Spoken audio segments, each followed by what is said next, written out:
Hello, I'm Mayor Brian Franklin, and I would like to introduce you to the wonderful town of Blythewood, South Carolina. Those who live here take great pride in the history and culture of this town, and I would love to tell you a little about who we are and what we have to offer. Lightwood was founded by Native Americans who settled here long ago, naming this area Doko, which means gathering place. And that's exactly what this town is all about. Located just off of Interstate 77, just 15 miles north of Columbia and an hour south of Charlotte, Blythewood is a town rich with tradition, community, and activities, hosting large events year-round that draws crowds from all over the region and across the state, while also serving as a home to many industries and small businesses. Blythewood hosts numerous town events each year to support the people of this community and display the town's history, recreational activities, and supporting the arts scene. From the large celebrations of Black History Month, the 4th of July, Memorial Day, and Veterans Day, to the annual Blythewood Rodeo, Ribfest, Doko Film Festival, Oktoberfest, and of course, our annual town Christmas tree lighting event. Blythewood has something unique to offer every single month. You might come here for the sporting activities such as the championship caliber University of South Carolina Equestrian Team, the pristine Cobblestone Park Golf Course, and our top-notch high school athletic teams and recreation centers. Or you might come to spend the afternoon in our beautiful Doko Meadows Park, where we often host outdoor concerts, a weekly farmers market, and plenty of activities for the kids. Stay for dinner in one of our local restaurants or grab a quick bite to eat at one of the many chain restaurants you will find in our main road before heading home. Blythewood is a growing town, and we offer many benefits to businesses looking for a new home. We have recently partnered with Richland County to set aside 1,350 acres to be used as a light industrial park to attract industry-leading businesses and technical jobs to the town. Blythewood has a unique ability to attract larger industries looking for space to build while still offering many opportunities for small local businesses and eateries to thrive. We have a big vision by anyone's standards with a detailed, comprehensive 10-year plan to get us there. We welcome you to discover Blythewood and enjoy our warm, friendly attitude toward life and each other. Whether you're interested in recreation, business, or finding a new home, we thank you for your interest in Blythewood, and remember, you're always welcome.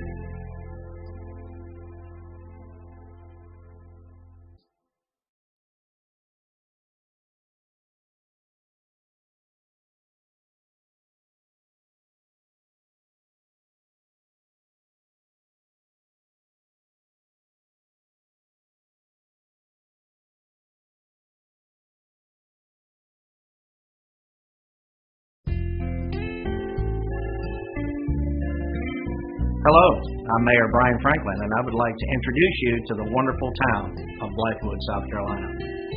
Those who live here take great pride in the history and culture of this town, and I would love to tell you a little about who we are and what we have to offer. Blythewood was founded by Native Americans who settled here long ago, naming this area Doko, which means gathering place. And that's exactly what this town is all about. Located just off of Interstate 77, just 15 miles north of Columbia and an hour south of Charlotte, Blythewood is a town rich with tradition, community, and activities, hosting large events year-round that draws crowds from all over the region and across the state, while also serving as a home to many industries and small businesses. Blythewood hosts numerous town events each year to support the people of this community and display the town's history, recreational activities, and supporting the arts scene. From the large celebrations of Black History Month, the 4th of July, Memorial Day, and Veterans Day, to the annual Blythewood Rodeo, Ribfest, Doko Film Festival, Oktoberfest, and of course, our annual town Christmas tree lighting event. Blythewood has something unique to offer every single month. You might come here for the sporting activities such as the championship caliber University of South Carolina Equestrian Team, the pristine Cobblestone Park Golf Course, and our top-notch high school athletic teams and recreation centers. Or you might come to spend the afternoon in our beautiful Doko Meadows Park, where we often host outdoor concerts, a weekly farmers market, and plenty of activities for the kids. Stay for dinner in one of our local restaurants or grab a quick bite to eat at one of the many chain restaurants you will find in our main road before heading home. Blythewood is a growing town, and we offer many benefits to businesses looking for a new home. We have recently partnered with Richland County to set aside 1,350 acres to be used as a light industrial park to attract industry-leading businesses and technical jobs to the town. Blythewood has a unique ability to attract larger industries looking for space to build while still offering many opportunities for small local businesses and eateries to thrive. We have a big vision by anyone's standards with a detailed, comprehensive 10-year plan to get us there. We welcome you to discover Blythewood and enjoy our warm, friendly attitude toward life and each other. Whether you're interested in recreation, business, or finding a new home, we thank you for your interest in Blythewood, and remember, you're always welcome.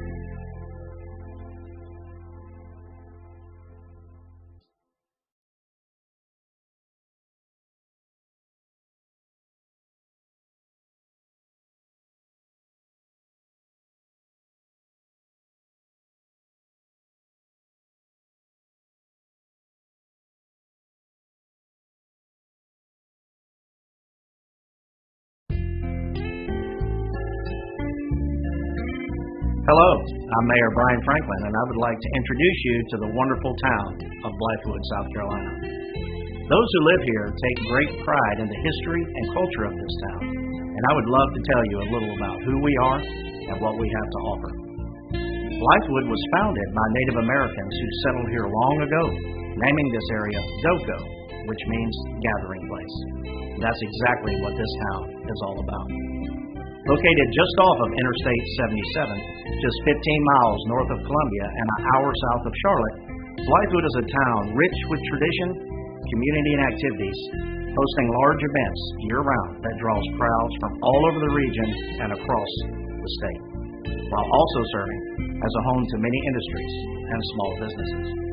Blythewood hosts numerous town events each year to support the people of this community and display the town's history, recreational activities, and supporting the arts scene.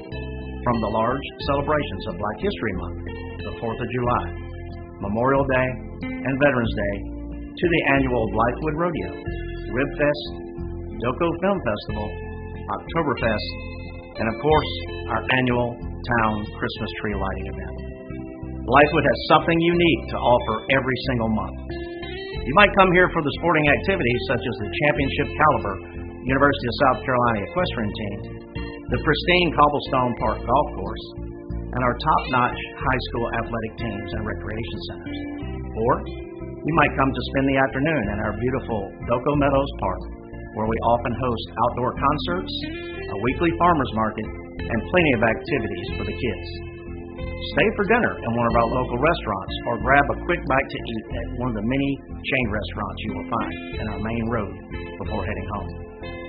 Blythewood is a growing town. I will call to order the Blythewood Town Council special call meeting and budget work session at the Manor. This is our second budget work session as a council. Thank you. Today is Thursday, May 5th. The time is now 9:01 a.m.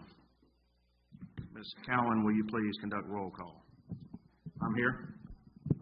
Present. Here. Thank you.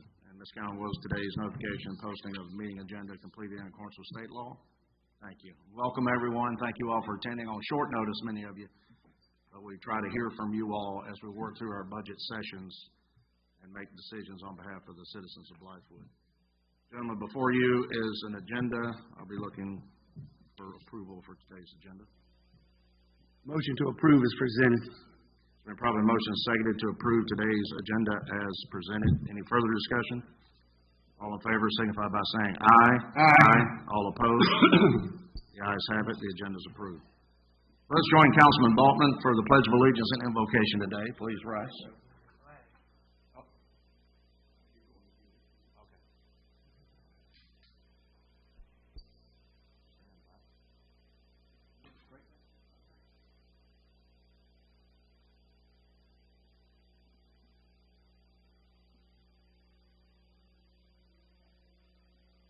just set it right over there, that'd be fine. Mr. Winston, thank you. I pledge allegiance to the flag of the United States of America and to the republic for which it stands, one nation, under God, indivisible, with liberty and justice for all. Y'all join me in prayer. Heavenly Father, I just come to you today giving you thanks for who you are. Father, I do thank you for the many blessings you bestow upon us. Father, I thank you for the day you provided for us. I thank you for everyone gathered here today. I ask your blessings upon this council, for all those in attendance and those watching online. Father, as we look forward to Memorial Day weekend, I just lift up the Gold Star families to you, Father. For most of us, it's just a day to celebrate. For them, it's just another day of 365 to mourn the loss of a loved one. So, Father, we just lift them all up to you tonight, today. Father, I just ask your guidance here. I ask your hand be upon us. God, and direct everything that we say and do. And may all we say and do bring honor and glory to you. In Christ's name I pray. Amen. Thank you. Moving to Part 2 today, action items. Part A is discussion and approval of matters related to litigation involving the town of Blythewood, MPA strategies et al.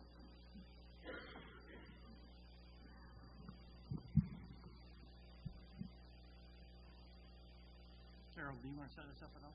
I don't have anything. Okay. Mr. Mayor? Councilman McHenry. I have a brief statement to read and a motion to make following it, if I may. Sir. I, as a councilman, have seen nothing to make me believe that the town of Blythewood has procedurally handled the MPA lawsuit incorrectly. But Blythewood deserves to know that this council is unified in its position to protect the town and legally do what is necessary and required with regards to the actions and the lawsuits filed by MPA Strategies and countered by the town of Blythewood.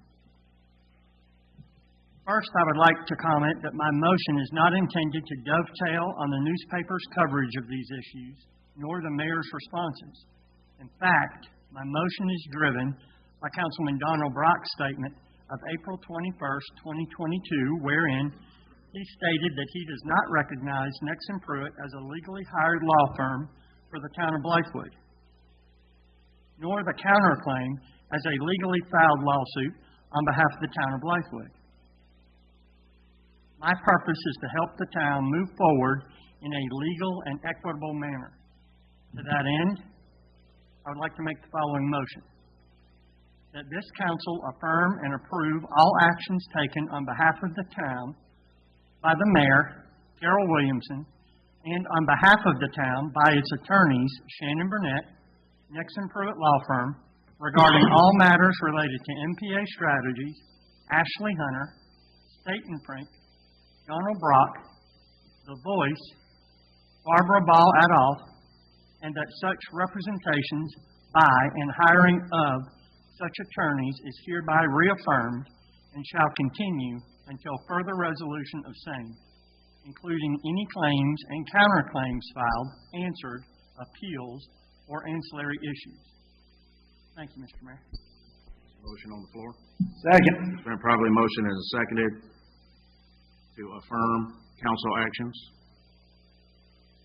Any further discussion? Mr. Mayor. Councilman Brock. Mr. Williamson, from a legal standpoint, is Ms. DuPont on the phone? Yes. Can she hear me? I can hear you. Ms. DuPont, do you have a copy of the motion in front of This you? is David Black. I can hear you loud and clear. That's okay. Ms. DuPont, do you have a copy of the motion in front of you? I do not. As you know, I have not been handling the MPA strategy matters or anything related to it. So that is the reason David Black is on the phone, and I would defer any questions regarding this to him because I have not been involved per the mayor and council's direction since I was hired and became the town attorney in January. Okay. Well, my question is, what does this motion do, if approved?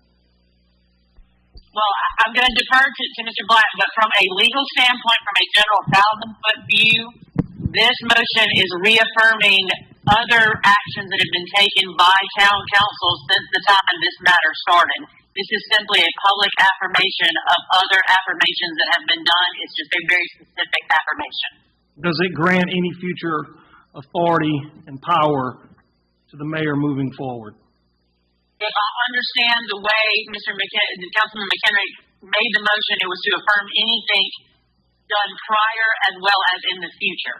You can correct me if I'm wrong, Mr. Black, but I believe that was what I heard. That's correct, and it's related to the strong mayor form of government being able to pursue the lawsuit that you're well aware of, Mr. Brock. So it's your opinion that the mayor has the authority to initiate a plaintiff suit on behalf of the town? This is not a plaintiff's suit. It becomes a plaintiff suit when we countersued. If I could, let me finish, please. Okay. Then you can speak. This is a counterclaim, and just so the record's clear, the town has an ethics opinion from Mr. John Freeman that in order to pursue the return of the funds that were improperly paid to MPA Strategies, a counterclaim needed to be filed. There was already a lawsuit, Mr. Black, that you're well aware of. We're doing this to actually save the town money. Both you and Barbara Ball have publicly discussed the fact that you believe that the mayor doesn't have this power and misquoted people from the Municipal Association as well as someone from City Council that now understand the true facts that has explained that is not the case. So if we're going to have to litigate this, what the motion simply does is moots this frivolous point so the town doesn't have to move forward and pay additional funds for this purpose.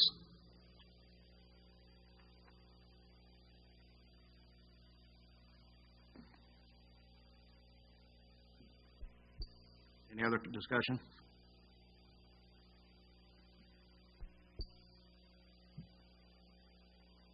Okay, we'll call the question. Ms. Cowan, please conduct roll call.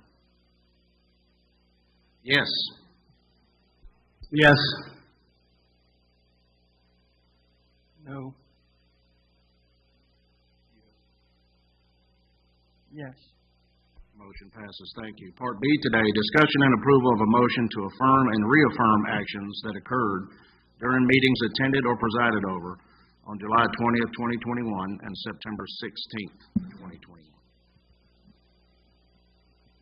Thank you, Mr. Mayor. I have a motion to make regarding that. There seems to be called in some questions about either the legalities of those two meetings that we had via Zoom and one where you were not present but led the meeting via Zoom. So I make this following motion. I make a motion to reaffirm the actions taken by council on September 16th, 2021, wherein council adopted a mask mandate in response to the COVID-19 pandemic, and on July 20th, 2021, wherein council voted to terminate the contract with MPA Strategies. Motion on the floor. I'll second that motion. And probably motion is seconded to reaffirm actions that occurred on those two meetings. Any discussion? I will call the question. Hearing no discussion, Ms. Cowan, please call the roll. Yes. Yes. No.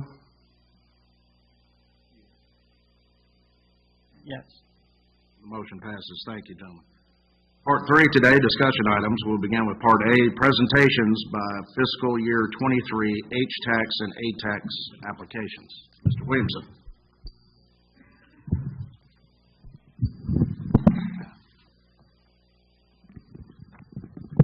Thank you, Mr. Mayor.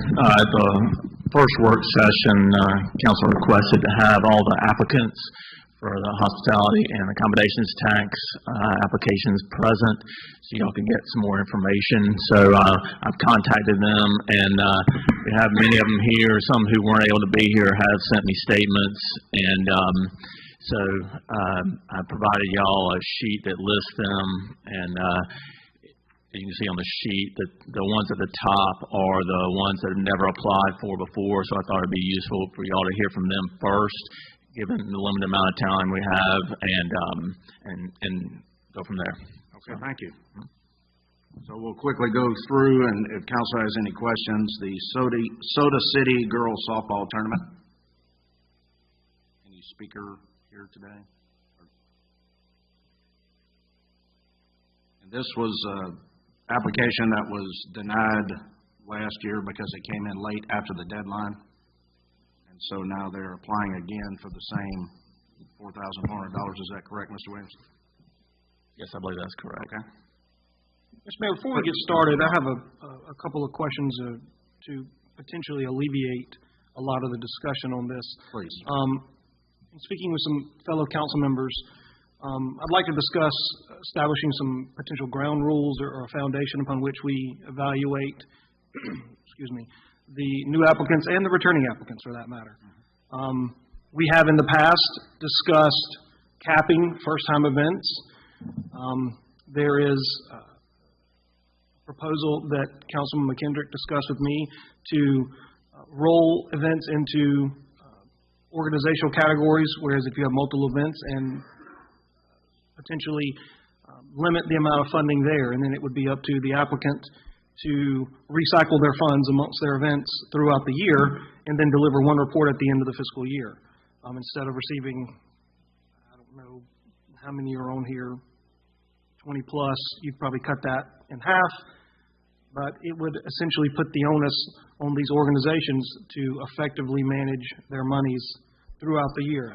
It just seems that each year we get more applicants requesting more funds, and there is a kind of a pie in the sky list that you have proposed that has over $5+ million in expenditures, and I think if you ever want to get there, we're going to have to start pulling monies from recurring sources as well as the one-time government injection. So Councilman McKendrick might have a little bit to add on this, but I think that we need to kind of come back to what we revisited the prior year, which we went to great lengths to discuss. Mr. Williamson created multiple spreadsheets, and then it was just essentially tossed out the window.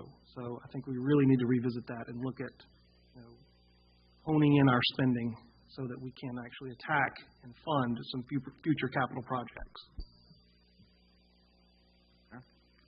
Mr. Mayor, Please, Councilman McHenry. I would simply kind of add to that, and I'm sure Mr. Williamson will, after applicants speak, kind of try to roll us into some ground rules that we can follow. But to that end, as I look at this list, we have two particular organizations, being our local high schools, that are on here multiple times, some new events, some reoccurring events. I would like to see us take a hard look at giving a lump sum of money to our high schools, be it through their booster clubs, their athletic departments, whatever tool is easiest for them to manage it. But give that lump sum to our high schools and then let their organizations pull out of that sum, which would alleviate each individual organization, be it golf, track, band, tournaments, coming before the council to fund each of these events separately. So that is one avenue I would like to look at.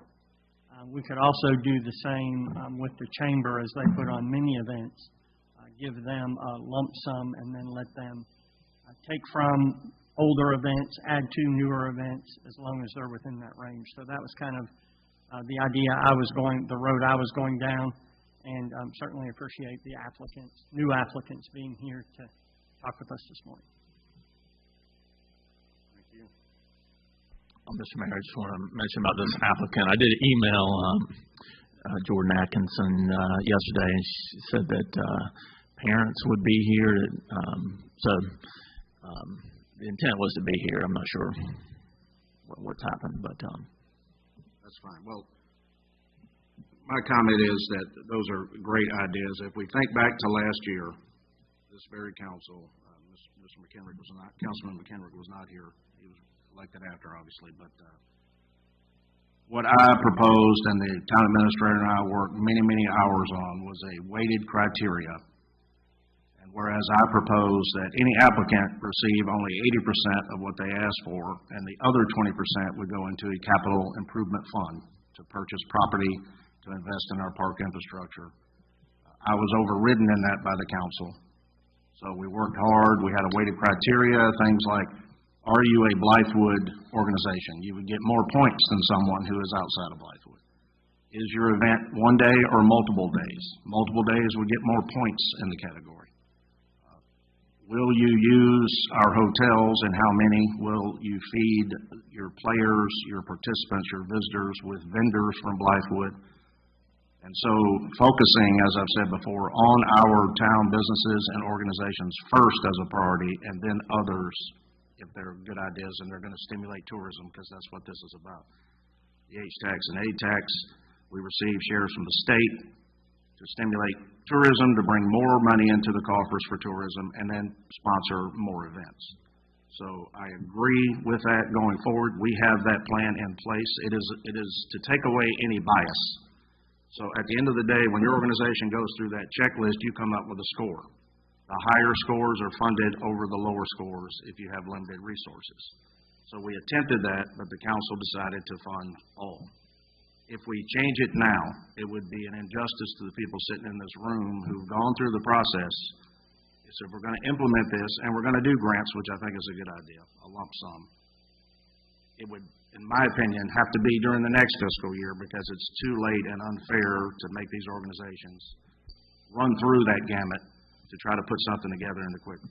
The lump sum is a good idea, but if you add all these up, that would be the number. For instance, for the chamber, all the events they run for this town, I would advocate to give them the monies as they've requested here in that lump sum. So to me, it's 6 of one, half dozen of the other. It's going to come out the same, in my opinion.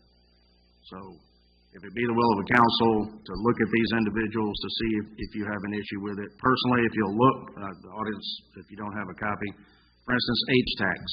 We have many applicants. The total amount of money requested is just over $180,000, and after that is done, we still have almost $87,000 remaining. So I personally see no objection to funding all of those applicants. I personally know of these organizations. There are two that are new, you said, Mr. Williamson? There are several new, like denoted on your sheet. 6 or 7 that are new applicants have not received funding for that particular event before. So if the council wants to revisit the set-aside for infrastructure, I will certainly welcome that. But as I see it now, the LAT funds available, $123,000. The total request is $122,000, leaving just over $1,000 remaining in that account. So we have remaining funds available after these applicants are done. Those remaining funds could then go into infrastructure as I proposed last year, if it be the will of the council. So, Mr. Mayor, if I heard you correctly, you stated that you were overruled by council when you proposed a 80% ceiling on applicants last year. I wouldn't use the word overruled. That's exactly the word you just used. Let me correct the record. I apologize. Wrong word. It was not the will of the council to set aside money for capital structure. Okay, so when that proposal was made, did you vote yes or no to fully fund? I voted yes to fully fund. So then you weren't overruled by the council. You actually supported the council. The system that I designed with the town administrator to put in place, we went through that with many, many hours. You could have voted no. And it was moved out. Right. But you could have voted no, but you chose not to. Well, we still had surpluses, which we are putting into infrastructure. Okay, so everybody here knows you've got the votes. There's no beans about that. So why are we here? If you want to fund every single one of these, why do we even need to hear from these applicants? I mean, nothing's gonna change. Let's just go ahead, approve them all, and move to the budget. I agree. Let's go. I see no point in debating any of these, wasting any of these people's time, sitting them out here for 45 minutes, 2 hours. Congratulations. Thank you for showing up this morning. But there's no reason to waste any more of their time when you want to fully fund them, Councilman Ballman wants to fully fund them, and there's at least one other person on the end of this table that wants to fund them.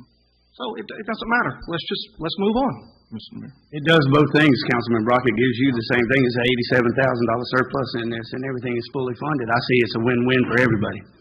Now, just I can't find any land that costs $87,000, Councilman. You're not going to buy, you got plenty of money. The thing is, you're not going to buy land off of 1 year's worth of A-tax or H-tax. You're going to have to put it in a surplus and keep going. You know what the fund balances are. Fund balances are over $3 million right now. I will, Councilman Griffin, please. Let's just move on. Thank you, Mr. Mayor. So, just going back on last year, I believe we called it was several sheets that came out. It was the blue sheets, I called one of them. It was the sheets that you and the administrator created. And if I'm remembering correct, and I think that was one of the times me and Councilman Ballman really agreed on moving forward and just, we have the money, just go ahead and approve it. We could take what's remaining and use back into the infrastructure. It was under my understanding back then, if we did a 20% cut, we would have to plan years down the road looking at what 20% of XYZ is to purchase land, to make repairs at the home house and those sort of things. So I'm in agreement that if we do it right now, we just put everybody in a great disservice by enacting something that we didn't foresee and warn them on early. I do agree that we have it, approve it, move on. I think it's good to hear, if we want to hear from some organizations, hear the good news. I like good news. So I want to hear good news if they have some, and any updates that they may have. But we have it. We can cut time in half this morning and get to the meat of what we're here for is the budget, and approve these organizations. So I'm in favor of looking at next year, and going back. We just have to agree that that's what we want to do next year, is look at what we put in place and which plan we want to adopt. Thank you. Yeah, thank you. And to your inquiry, Councilman Brock, you said, why do we have these people here? It's because you asked them to be here. I believe Councilman McKenrick wanted people here to answer any questions you may have. The only concern was, why would you vote on something if somebody's not here to advocate for it? So that's why these people are here, just for the record. You literally just said 5 minutes ago, I want to fund them all. Whether they're here or not. But you said we're wasting people's time. I believe we are. Well, you asked them to be here. I would rather them come back and deliver good news after the fact, when they have something to deliver. Instead of coming here wondering if they're going to receive the budgeted amounts that is on the piece of paper. I think it's fairly clear that they're going to. So that question has been answered. I don't have any other questions. Councilman McKenrick? Is it possible for us to hear from the new applicants who have not received funds? Absolutely. Yes, sir. If they're here. Mr. Williamson, can you call the new applicants? So I can read it by the event name. Okay. And so let's see, I know that WHS Red Hawk preseason is not here, but the next is Blythewood High School Bengals Youth Football. Mm-hmm. I believe Tina's here. Yep. Good. Hello, Ms. Dow. Hey, how are you? On a positive note, I want to say after a year of COVID and no football and change in organizations, it's been a recovery period for us, but I'm proud to say that we are back in rare form and high fashion. New logo designs, new uniform designs, phenomenal staff. We've been conditioning for about 8 to 10 weeks at Marshall Dinkins batting cage. First Saturday we had 12 kids, and I thought this is going to be a wreck. And now I have almost 100 out there every Saturday. So it's been a battle, and I have had a tremendous amount of support from town council and the chamber, and many people in Blythewood have reached out to us. The Richland County Rec meeting that we had here enabled us to have a place to practice out at the Kelly Mill complex. So all of that worked out. Thank goodness. Thank God. So we're in a positive place. But we are, I have partnered with a NFL football player by the name of Dontrell Inman. We've been sponsored by the NFL, fully sponsored by the NFL, for our gear, everything we need to put on this football camp. And we want to do a free camp with the possibility of having between 200 and 300 participants.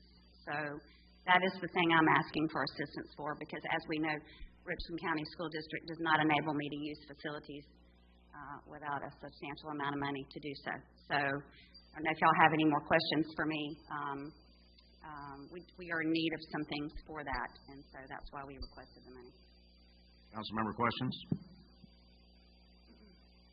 Ms. Dow, how are you? I'm good. How about you? Okay. Do you have with you, and if you don't, that's fine, a specific breakdown for the 11.5? I don't, but I can provide that. That's great. I do. I can provide that. One comment. I'm glad to see that it worked out for you with the Richland County meeting. I caught a lot of backlash on that meeting, but I'm glad to see that it actually worked in favor for community partners. So kudos to you. Thank you. The only issue we've run into with that is that they want to enable us to put our equipment trailer on the field. Yeah. And I put an insurance policy on it and agreed to sign any release, and it's not allowed. So we're literally loading all of our trucks with training equipment, hauling it out there for every practice. But way better than not having anywhere to go at all. So I can deal with that. And I'm looking forward to hopefully moving to a field back in town so we can be back in Blythewood. But, yeah, I appreciate it because it did work out very well for us. Thank you. Okay. Thank you, ma'am. Thanks.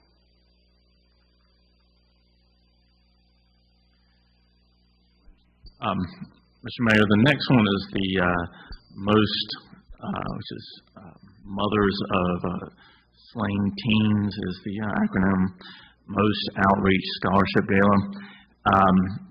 I emailed the applicant, and my understanding is that she actually has a trial this morning on this particular subject on this organization, and she's not able to be here to explain about this.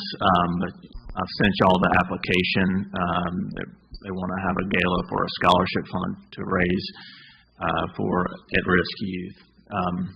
But I can't provide much more detail than that. But I think she is happy to come at another meeting. But obviously she had to be somewhere today. So the next one is USC Equestrian SEC Championship. Anyone here? Please come forward.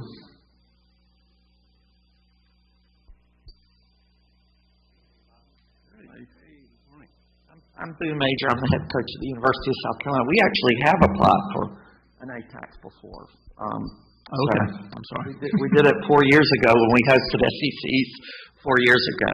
This is Maggie Barton, our barn manager, and we are in need of funds. Anybody that thinks that college athletics is rolling in the dough right now is sadly mistaken. And then when you look at where we are in the pecking order, it becomes a lot less. We do not charge any kind of admission. Everything that we are paying for is coming out of budget that we have, and it is because we are running this over multiple days and we are in the town of Lightwood. We felt like that this was a great opportunity to join up with the town of Blythewood in order to provide different items. I listed items. The items that we need are endless. We spent probably on this event, I think 4 years ago, about $66,000. So we get $8,000 from the Southeastern Conference, and that's it. So we're just here we're asking for $20,000. We in the past, Blythewood provided us with video boards. We feel like that is, we will continue. We would like that as well, but we are having to shuttle folks from hopefully somewhere in the town of Blythewood out to our facility. We are looking at multiple days, being that the student athletes come in and the coaches come in on Wednesday, and then they're there through till Saturday. Everybody usually goes home on Saturday evening. So along with them, we have a multitude of parents, spectators, you name it, we've got it. So I think that it's a great opportunity to promote the town of Blythewood. One of the things that we just witnessed, the one at Auburn, the town of Opelika and the town of Auburn provided little gift bags to all the staff of the teams that had things like notepads and pens and water, but everything had the logo of the town on it. So I don't know that you guys have stuff like that, but that's one of the things we'd like to do. I mean, the ideas are limitless. We've talked about, possibly doing some kind of parent get together in the Doco Park. I mean, anything that we can do to promote the town, we want to. We love the town of Blythewood. It's a great place for us to have our facility, and I guess I could go on and on, but we really appreciate everything that you guys do, and are happy to be in the town of Blythewood. So I don't know if y'all have any questions. Coach, we appreciate what you guys do.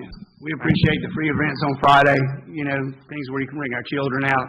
Whole thing we talk about this funding for everything is we cannot do enough for our youth. And what you do and allowing those to come in, the parents don't have to pay, and y'all put on a quality product. We know that. We recognize the national championship team here. You got signs out. You lit our Christmas tree one year. There's nothing we can't say bad about what you guys do. And I just thank you as a coach. Maggie, good to see you. Glad you're doing well. She's the best. She's helped me with all this. So I know. We appreciate Maggie more than you might know. So yes. We appreciate all of you guys, what you do out there. Just know that I think you got our support and everything. Thank you. Amazing facilities. Thank you. Thank you, Miss Maggie, for showing me the facilities. So I'm looking forward to the continued partnership with the town. Would love, anytime you guys want to come visit. We'd love to have you. Mr. Mayor? Yes, please. I too want to thank you. It's a great partnership with Blythewood, great facility, and I love the fact that you don't charge for your events. It makes it a very family-friendly environment for the people in and around Blythewood to take part in, a college sport. So my only questions would be, did you approach Richland County for help with funding? We have not. You have not. I didn't. I mean, I hate to be so not familiar with this process, but this. When we asked for money, we had Marion Tobias, and they came to us and were like, "Oh, you need to see about the A-Tax with Blythewood," and that was my first. I didn't even know that existed, so that was kind of my first introduction to the A-Tax and how we could benefit and we could help you guys. So I certainly that's something we would be happy to pursue. I'm just not aware of it. I'm sure there are funds to be had out there. It just opens up another avenue of funding for you. Absolutely. Okay, I think that's great. That's all I have, Mr. Mayor. Thank you. Thank you. Mr. Mayor, if we could skip to rolling with Rotary, because I know the applicant needs to go somewhere soon. Okay, sure. So, Ms. Jones. I am here. I'm Martha Jones. I'm here on behalf of the Rotary Club of Blythewood. In February, we presented the very first Run with Rotary. It was quite successful. We had about 140 runners, and they came from all over the Midlands as well as from out of state. Runners are interesting folks. They love to run. We use the proceeds from this run to combine it with other fundraisers that we have to present scholarships. We present multiple $2,000 scholarships every year. This year we're probably going to do about $12,000 worth of scholarships. Our biggest expenditure is law enforcement, and because this is a 5K and a half marathon, it took about 28 law enforcement folks to be at the different intersections and that sort of thing. But we would use this funding. We're asking for $5,000. We would use this funding for law enforcement, but also advertising. We would spend it as locally as we could so that the money stays here in Blythewood. So we just, that's the sum of what we are doing and our intent in doing it. So we appreciate any help you can offer us. Thank you. Questions, council members? Thank you, ma'am. So now we can go to the Chris Kendall Market put on by the Blythewood Chamber of Commerce.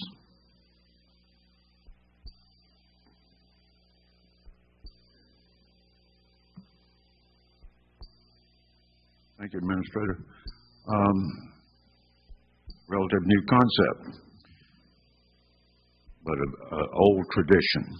And when we inherited the Christmas parade last year, I took notice of it, with the parade going off at 3 p.m. on Sunday afternoon. At 9 o'clock in the morning, there were people lined up, tailgating, ready to claim their spots. And I said, God, they got a long wait.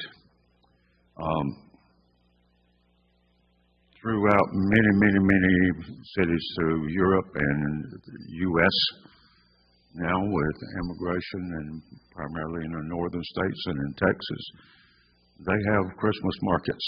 Chris Kendall means Christ child, and it's celebrating baby Jesus. And we've looked around, and I've seen, obviously I've attended quite a few, but then throughout the U.S., major cities, Bethlehem, Pennsylvania, Carmel, and Cincinnati, Milwaukee comes to mind. And they're huge events.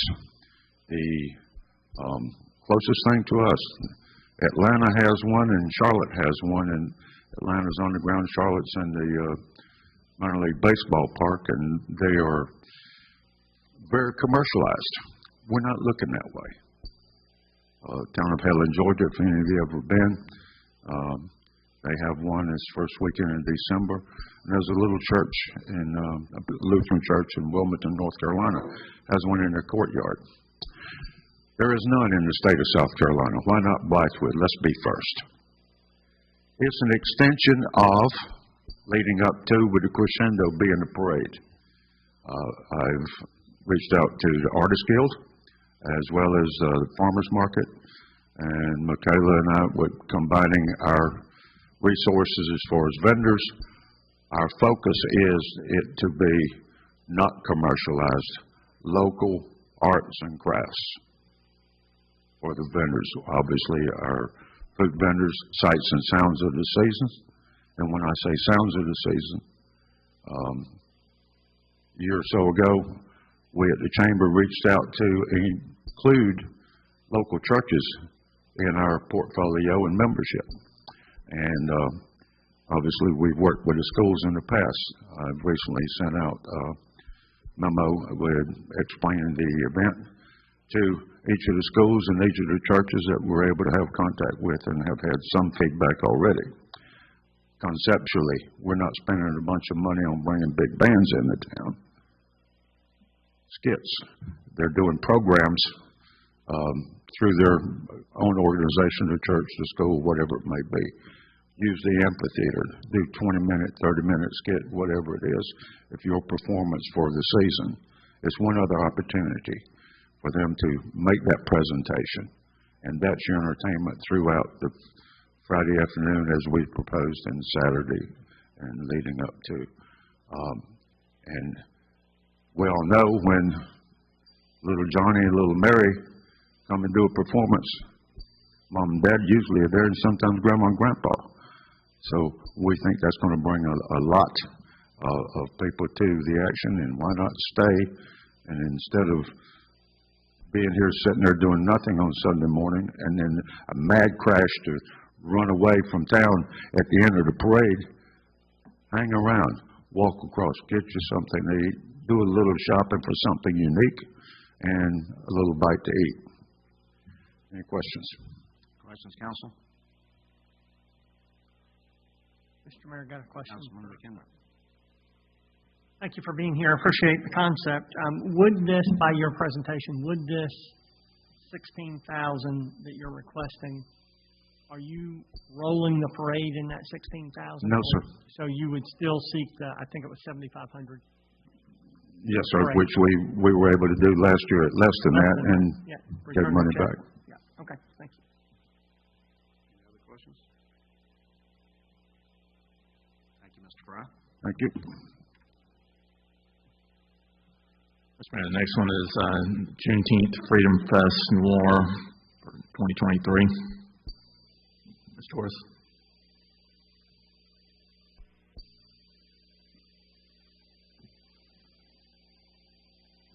Good afternoon, gentlemen. I believe this is my second time up here within the month.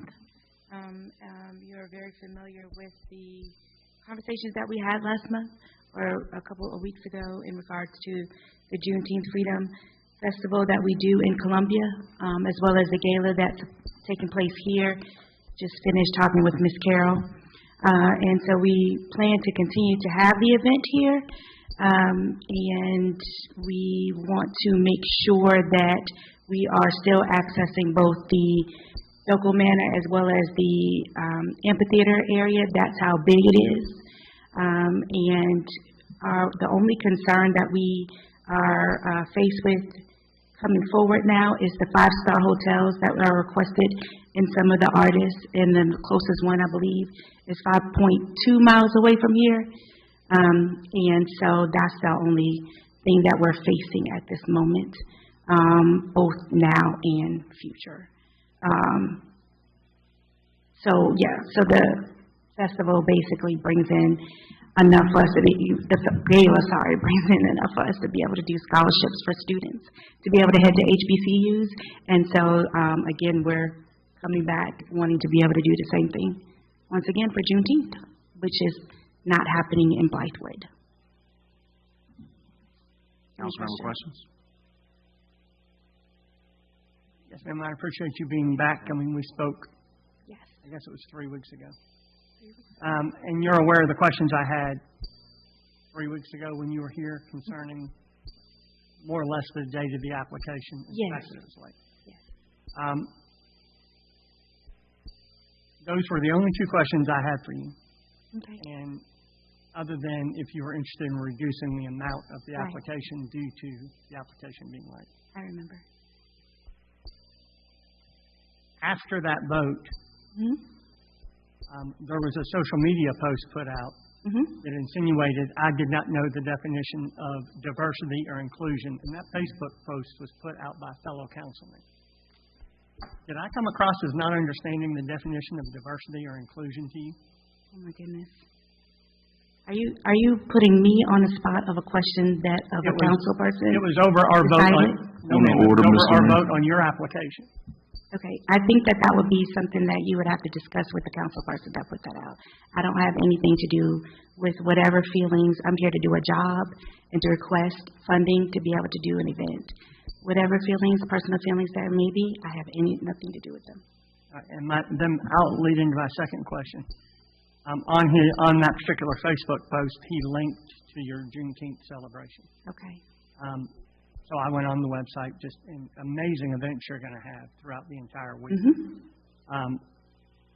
On your website, the second annual gala in New Orleans listed at the Marriott downtown. Yes, it was currently listed there because we had not received anything from you all. We had to make sure that we were going to be covered. Those HBC students, that funding that comes in for that is detrimental. And at that time, we did not have anything from Blythewood. So You mean funding-wise? Yes. Once that occurred, the president is out of town, and when he comes back, everything, I've already spoken with Ms. Carroll. I just left from my office before I came in here to you, and we will be revamping some things. But when it comes to what we do, we have to keep pushing, regardless. Yes, ma'am, I totally get it. But our job up here in H-Tax and A-Tax is to protect Lightwood in that realm. But you held your gala here last year, correct? Correct. With zero funding. I did. And my concern is your gala is listed at the Marriott downtown with blocked rooms and discounted rates. And there are no blocked rooms, probably because of what you just noted. We don't have a 5-star hotel in Blythewood, which is going to be kind of problematic for your artists. Mr. Mayor, point of order. This is to discuss next year's funding. This is not to discuss a vote that was made prior to. I just asked for your order on that, sir. Okay, so this clarify, Mr. Williamson, this is for next year's budget, so it would be June of 2023. That's correct. Okay, thank you. Mr. Mayor, then I will say, are you having your gala here next year? Next year? Yes. And therein lies my problem, Mr. Mayor, where I have to tie that back to this year. We just handed out almost $25,000 3 weeks ago because the gala was going to be held in Blythewood. It is not. I could buy a ticket right now. I've got your website pulled up. And I can buy a non-refundable ticket and to like, a gala that is being held at the Marriott downtown. And like I mentioned, prior to being able to see you all, we had to make provisions. On top of that, we have 30,000 people coming into town. And the Marriott is the one hotel that's hosting the Whispers. People that are not coming here, they're performing downtown. Now, the other artists that we're scheduled to come here, they're the ones that are requesting that particular hotel. You have to remember that we have almost 8 national recording artists coming in town that weekend. That particular event is on a Friday. Everybody else will be at the State Fairgrounds Saturday and Sunday. Thank you. You're welcome. Let me ask you one question. Sure. According to your request next year is $25,000 from us. Are you still going to approach the City of Columbia again for A-Tax and H-Tax? Yes, sir. So they funded you this year, according to the minutes of their April 19th meeting. District 2, if you look on their minutes, District 2 appropriated $5,000, District 9, $7,500. So are you going to request the same amount from the City of Columbia next year? Are you asking City of Columbia or County Council? No, I looked at City of Columbia website. We haven't even received anything from City. Okay, well, and I guess I need to go find out. Yeah, because that's good to know. Go pull up their April 19th minutes and agenda, and you'll see that Juneteenth was appropriated $5,000 from District 2 and $7,500 from District 9. That's County Council. That would be Mackey and Pugh, if I'm not mistaken. We haven't received anything from City of Columbia. Okay, well, this was a city. I'll go check, because I know about $7,500 and $5,000 from County so Council. You did get extra funding, though, not just from us. Yes, for downtown, for the festival itself downtown.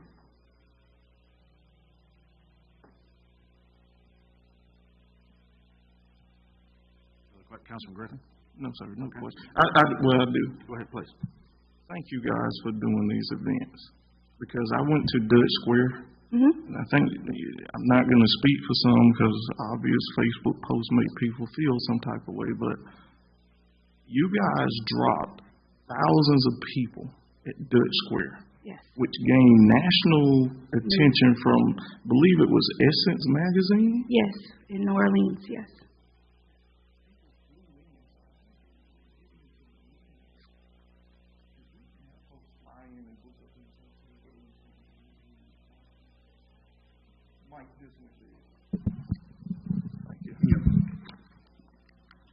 If we could have people fly in and book hotel rooms here, I'm for it. I'm all for it. But I just want to say thank you. Besides all, some comments that maybe felt there's a shot towards you or the event, I want to say thank you. So thank you. Thank you. I would ask one more question, though. Sure. That as you apply, when you put your application next year, if you get other funding sources from like H-Tax and A-Tax somewhere else, listed on it, because it's not listed on this application. Well, we haven't received anything for next year just Okay, yet. well, I'm just saying this year. Should I come back? Oh, this year?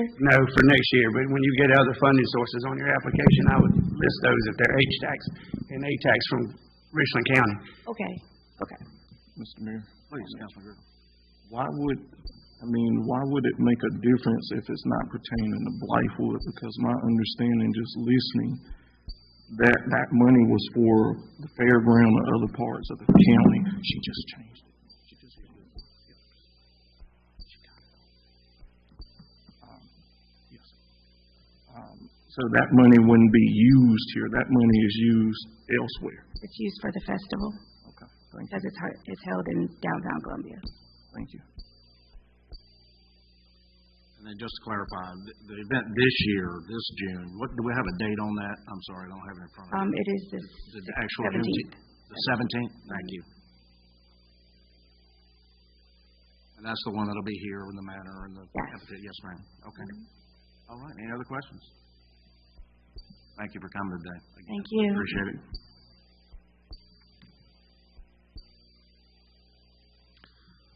Mr. Mayor, the next on the list is the Range for Hope, and this is a second golf tournament called Fairways.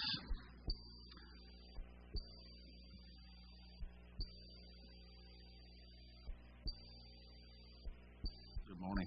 Good morning. Morning. Everybody doing well? Yeah. Good.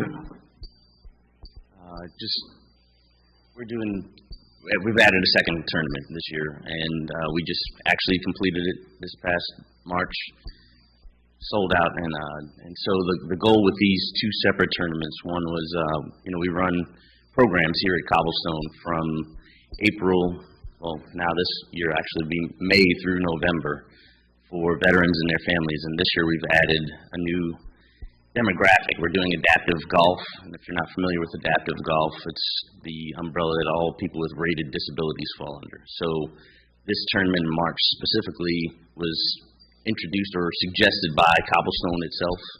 Said, you guys are doing so well here in September, why not have another tournament here in March?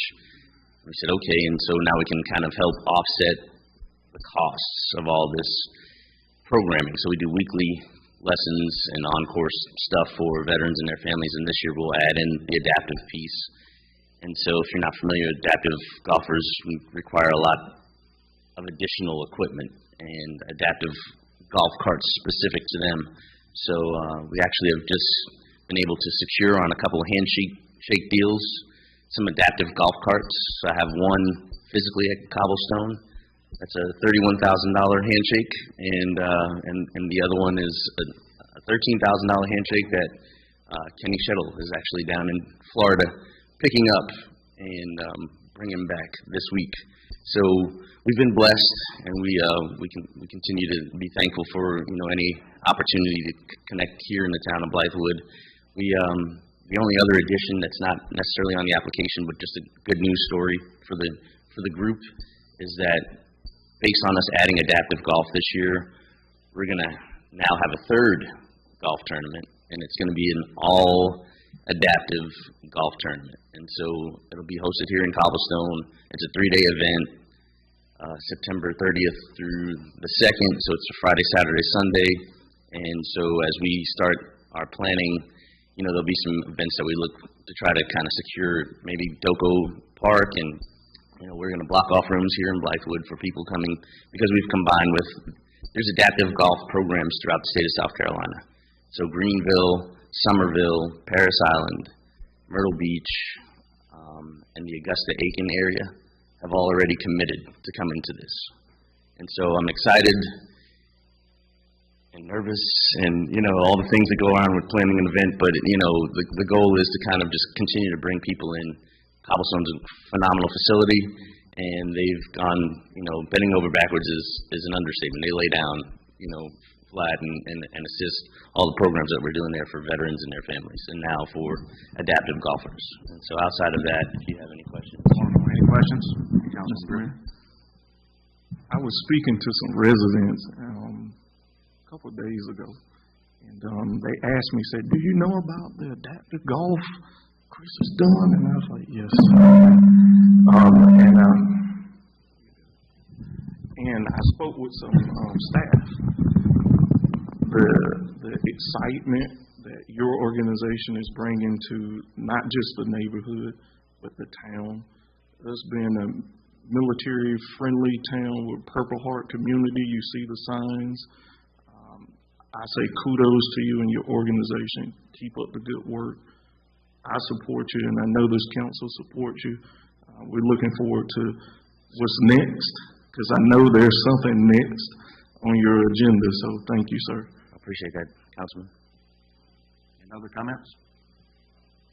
Mr. Mayor, I too congratulate you for what you have done In a very short period of time, I was blown away by your presentation last year and how you were reaching out to help veterans. And we tipped our hat to you then, and now you're going to take on a second tournament. That's even more work. So, again, I'll echo what Councilman Griffin said.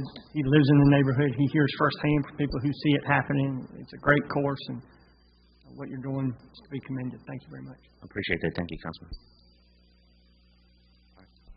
Start something good and keep making it better, and that's exactly what you're doing, and we appreciate it. Yes, sir. Just trying to do my part and, give back. So, appreciate the time. Thank you. Great job.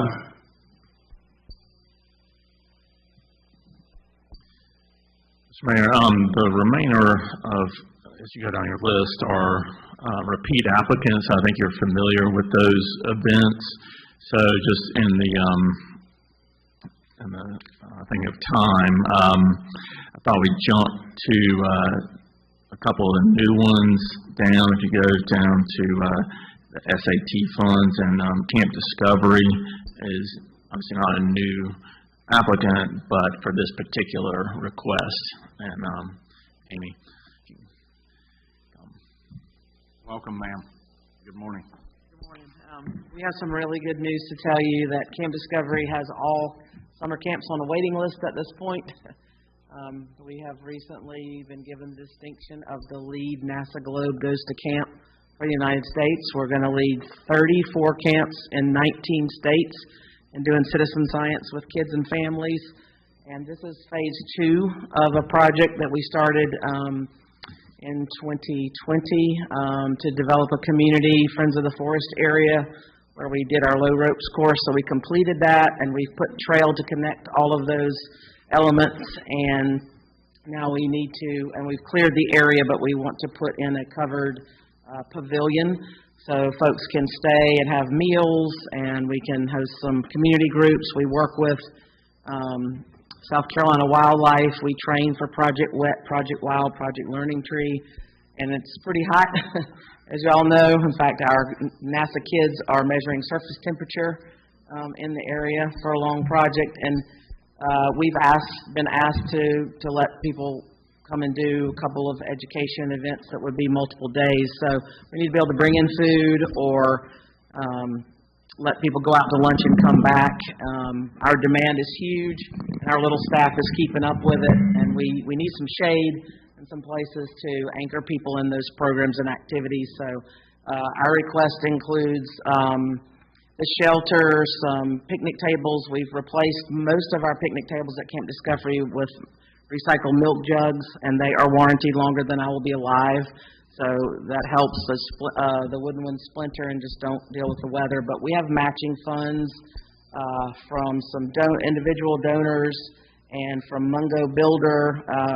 We've completed phase 1, like I said, in the ropes course, and we did Town of Blythewood Terrace, so we have a gathering spot outside of our classroom. But that outdoor trail area is where everybody wants to be, particularly with, still being, cautious with COVID, to keep people outside. And I mean, to bring them to Camp Discovery and to put them in a classroom is only to enrich what we're doing for a few minutes. We want them outside, 116 acres. So that's what we are asking for your support with, and just appreciate that y'all have stuck with us through all this and learning to do virtual programs and getting kids connected with NASA. It's just kind of a crazy dream that we are all just loving. So thank you.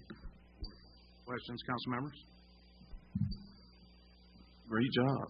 Thank you. I know COVID was especially hard for you all, and we appreciate you all sticking to it. It was, but it gave us an opportunity. So we got to do virtual programs. We didn't have a choice. We didn't close. We kept going, and we also got to go out into the community to St. Lawrence Place and serve families in transitional housing.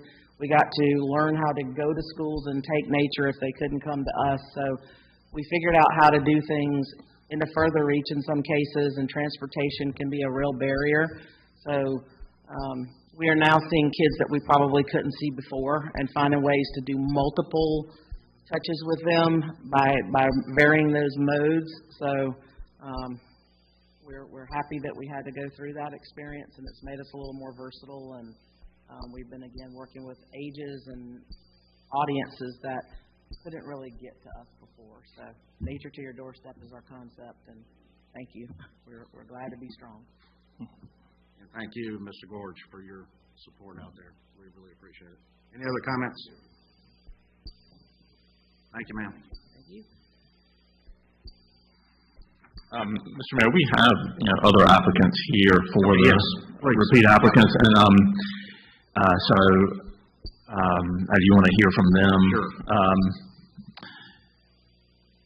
If y'all would take, I'm not sure, I don't have the names of the faces, so if y'all would just each come up one at a time and explain your event, and Coach Penfield, come forward, please. Talk to us about SCDI and what a great success that was. Good morning. Thank you for having me. Just a recap of 2021. I'm happy to announce Blythewood repeated as champions in the SCDI, which is South Carolina Diamond Invitational. This year we added 2 teams because, to be quite frank and kind of toot our own horn, this is the best baseball tournament in the state of South Carolina. We had 6 out of the 10 teams in 5A baseball ranked in the top 10.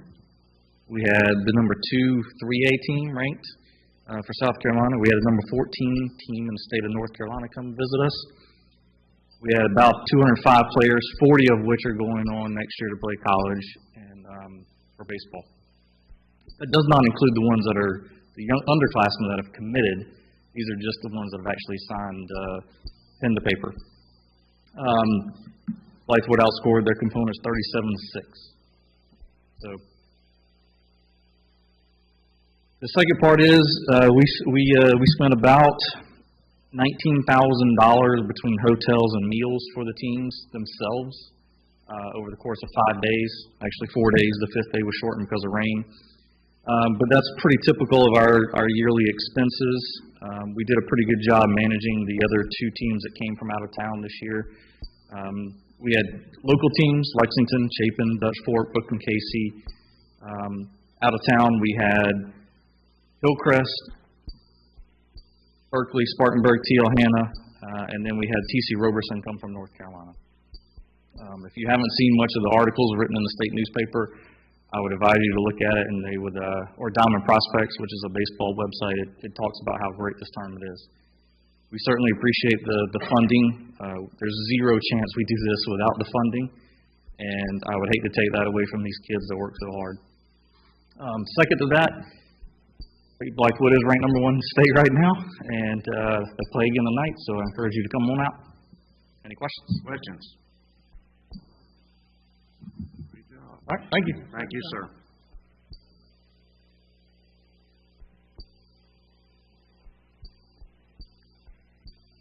Any other organizations?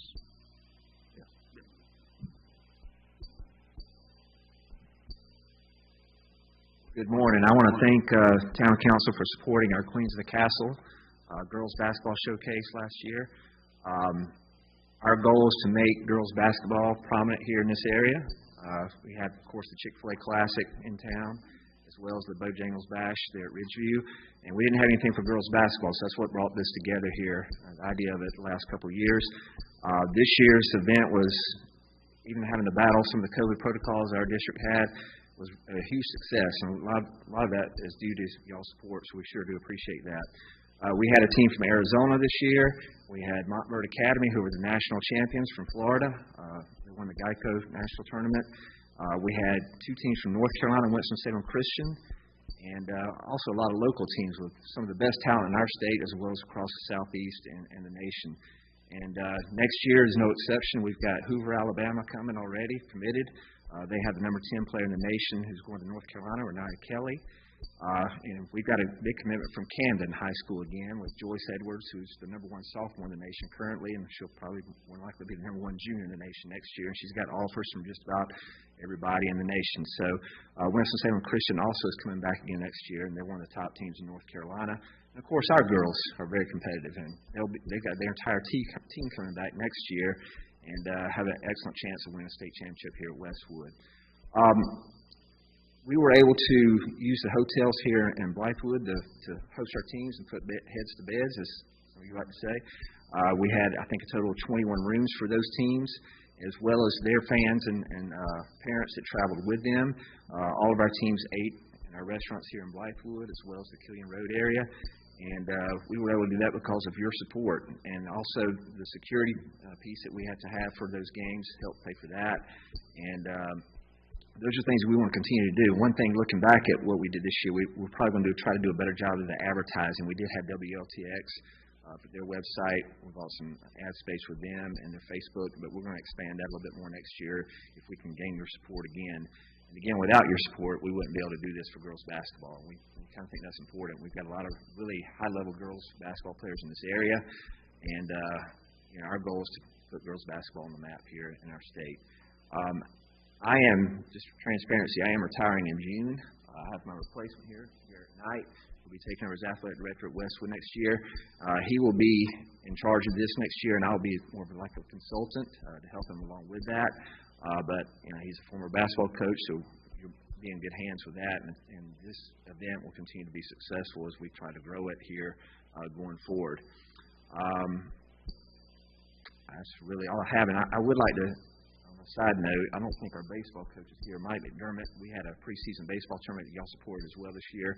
It was a huge success, and they're looking to expand that as well next year. And I don't know all the specifics with the budget and stuff that he's turned in, but I do know it was a huge success. We had a lot of local teams and hoping to bring in more teams from the surrounding area here in South Carolina. So with that, thank you. Any questions?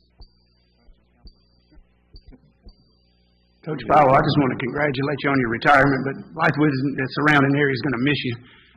Y'all did a wonderful job with that preseason baseball tournament, and I know you did with the girls basketball tournament.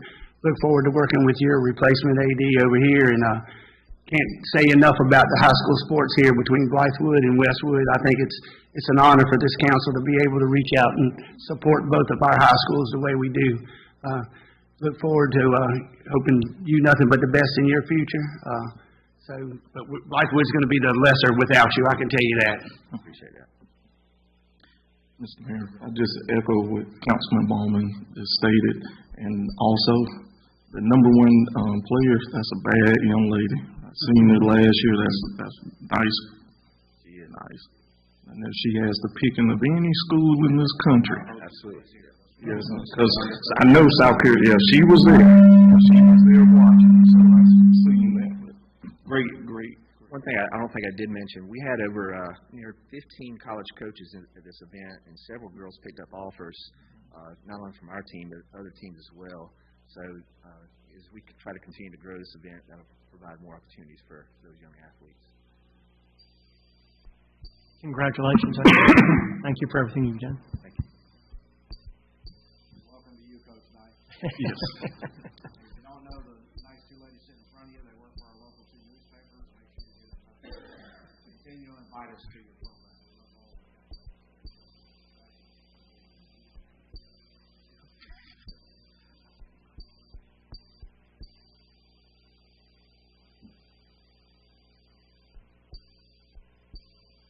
Good morning.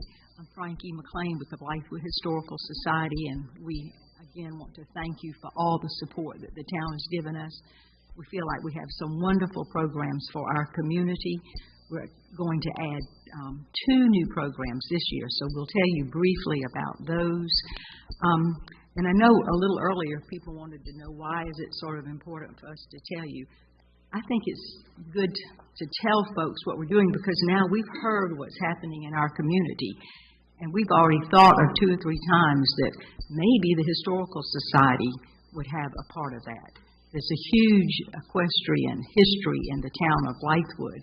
And to work with the equestrian team, and we work with Camp Discovery already. So I think it's good for all of us to know what's happening in our town. And this is Margaret Kelly, and she'll tell us about the new events.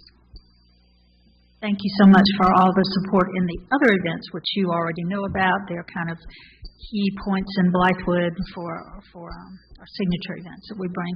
But one of the events that we'd like to add, we did it ourselves last year, but it's after the parade open house, and it goes so well with with the Chambers, Chris Kingle Market. We had people waiting at the door to come in after the parade. We had, just light refreshments, hot chocolate for the kids, and they all had to go to the bathroom. So we were a very good local spot. So that is, again, advertisement is the big amount on that, which we'd love to have that. The other new event, which we would like to really pursue, and this would be just an introduction of how to do this, is a children's camp. We always do the third grade program, and we've been unable to do that for the last couple of years because of the pandemic. And this year they did not come. So we're hoping next year they will be able to come.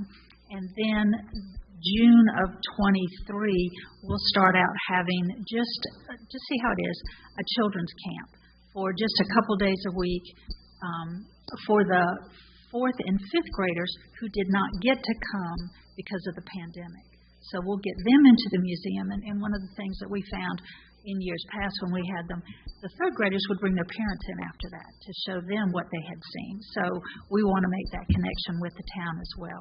So hopefully that will bring in more people into the museum, as will after the parade, because those people come from all over, and hopefully we'll add a lot to tourism to the town.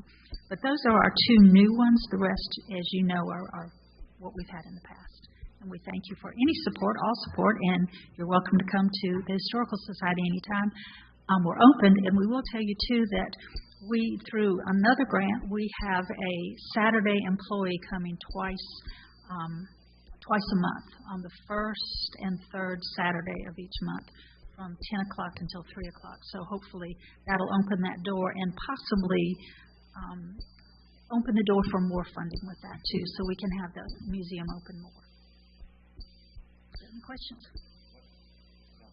That's a great job. Mr. Mayor, I have one question. Could you talk about the request for the employee and the maintenance? For the renovation grant? Correct. Yeah. Yes. This year, we have been renovating the Historical Society House through 3 phases. And we've been getting grants from Richland County, because it's a facility, from Richland County Conservation Commission. This year we received a grant for $42,000 from Richland County Conservation. That can only be used on the building. So we are getting funds from other places, but we're asking the town for approximately $7,000 because we won't be able to complete the job with that, even with that $42,000. So we're asking the town for, I think it's actually $7,350 to add to that amount so that we can complete the renovation of the outside of the building at the historical house. We're trying to bring it back up to standards. So we do that, and we also, again, we're asking for the salary for our employee. And y'all have been gracious with that in the past. So, Mr. Mayor, I would like to congratulate you on going through the Richland County grant process. It is tedious. It is unbelievably tedious. It is tedious. And I was on their site and saw that you had been awarded that grant. And yes. I mean, on behalf of somebody that's been through it, that's a long process. It is very long. To come out on the other end with the grant you asked for is... Yes, we did. We appreciate it. We've done it for 3 or 4 years. It is very tedious, and we have worked with South Carolina Humanities in the past when we worked with the Way We Worked exhibit that we brought, which was from the Smithsonian. So they actually reached out to us this year, and we received a growth grant from them, and that's how we're able to pay this employee that we will have until December on Saturdays.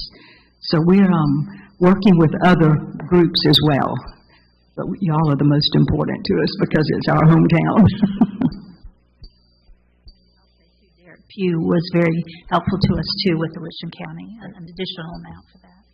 And the South Carolina Growth Grant also pays for a social media person, so we'll have Facebook right there all the time, as well as all the other social media websites. And she's a wonderful person that knows how to do everything.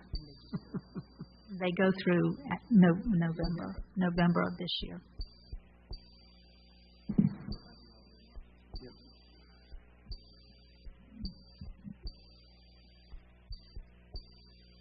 Mr. Mayor, I think the only other applicant is Mr. Coggins by the rodeo.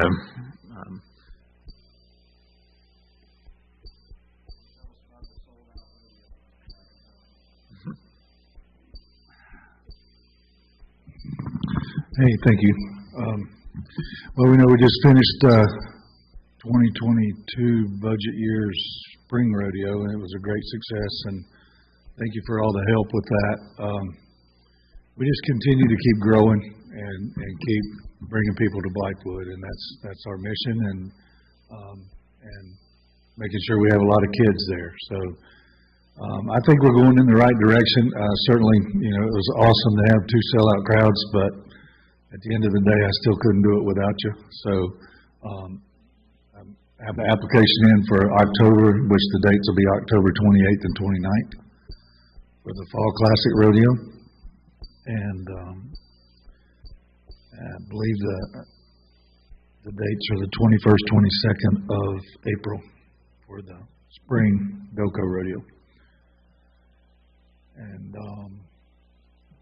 I guess I'm going to be back here with a final report when I get time to do it, and still tearing down bleachers. So, but thanks so much for your support. I just want to commend you again, Buck, and your staff and everything that y'all do. And we're going to pray for the kind of weather we had in April and October, and we don't want rain this October. We want you to have sold-out crowds both nights. Yeah, I think the weather is the most genius part of it. It's not me. So thanks for the great weather. Thank y'all again. Great job, Buck. And we do have Mr. Fry is here from the chamber. If you have any questions about the other events they have, the Rib Fest and Oktoberfest.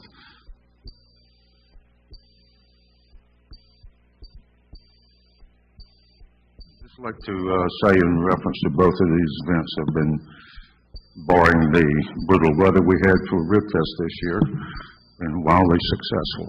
And I'd like to point out that our request, in keeping with fiscal responsibility and moving forward, each of these requests are less than have been requested in years past. And we'll continue to move in that direction. Grateful, and I like to think of tradition, innovation, fiscal responsibility. I was kind of astounded that was asked, or we were asked, I should say, the parade this past year, and I'm like, okay, what do we do? And we pulled it off, and through some innovation, I took note a few weeks back that one of the other local chambers, much larger and much more expensive to be part of than us, announced that they were having a $5,000 scholarship for this year's high school seniors. Blythewood Chamber has 3 $2,000 scholarships with a whole, at about 1/4 of their budget. So, and that's some great ideas that came up. And we'll continue in that mode.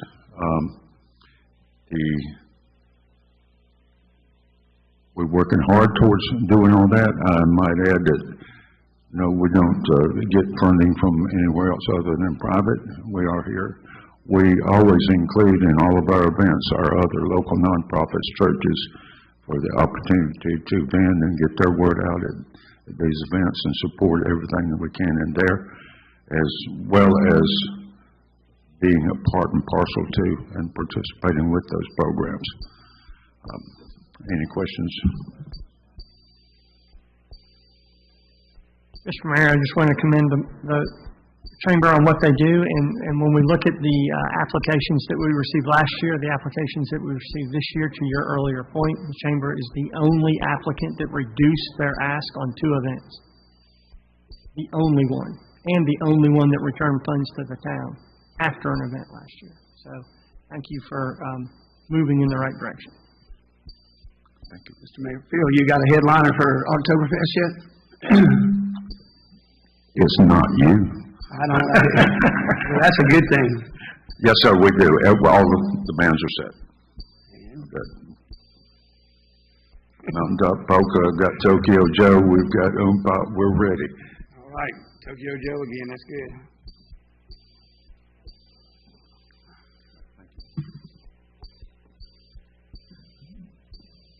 I believe that's everybody that's present. I have statements from others if you want me to read those who couldn't be here. Let's see. Oh, I'm sorry, yeah. Okay. Okay, I'll do that. I do want to talk a little bit. The gateway to the Army, Centennial Park.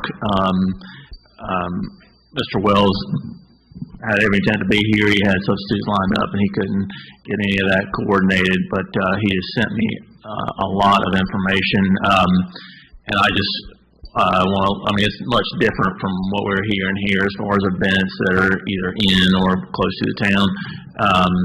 And just look at that as something that if the council wanted to fund it, it would come out of the general fund and not get tied up as a tourism-related expense.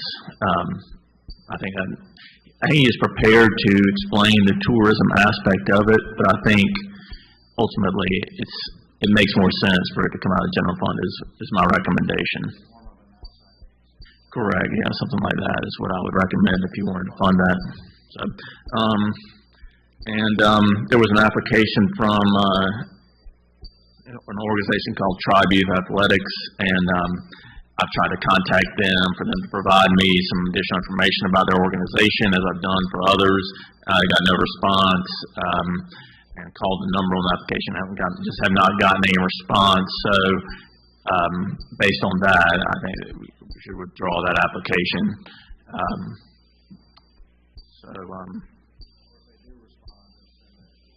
Yeah, they have, but it's been a month or so. I mean, and then I just want to mention that the Historical Society mentioned several events that we have just, as Julie and I were working on the budget, just labeled those as community events paid for, and you'll see in the draft budget out of hospitality tax, just because they're so integrated with the town. So that's why you don't see them on here. I believe that's all I have.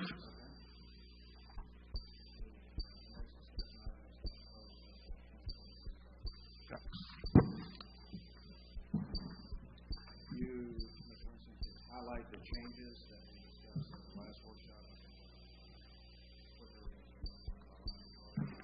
Has the council gone through every line item? We had discussion on a few and changes on it. Yes, Mr. Mayor, I have that. So let's see if you get out your budget that was in your packet. Some things we did ourselves just based on general fund revenue, start there. Building permits, it looks like we're going to be short from our budget for this current year, so we just reduced that for next year from $150,000 to $120,000, just because we don't have any kind of major subdivisions or right on the horizon. They're coming that I would anticipate being much different from this current year right now. And as you drop down to Doco Manor revenue, I had mentioned last budget session that we're interested in purchasing these chairs that are used for weddings that the town currently doesn't have, but so whenever the applicants for the weddings, they go and purchase these Chivalry chairs, and so we're looking at that as an initial investment that then you can see is pretty significant revenue moving forward. So, and that's ongoing once we make the purchase. So I just added that as an equipment rentals under the manor. Let's see, any questions on that? General fund expenditures. Councilman Griffin asked about National League of Cities, and so I looked into that, and I think that would be good for the town as well. But So that's just to cover the estimated dues so we increased that from 4,000 to 5,000 for annual dues to be a member of the National League of Cities. It's like 800, but I don't know. It seems like everything is going up, so I just put 1,000 to reflect the dues.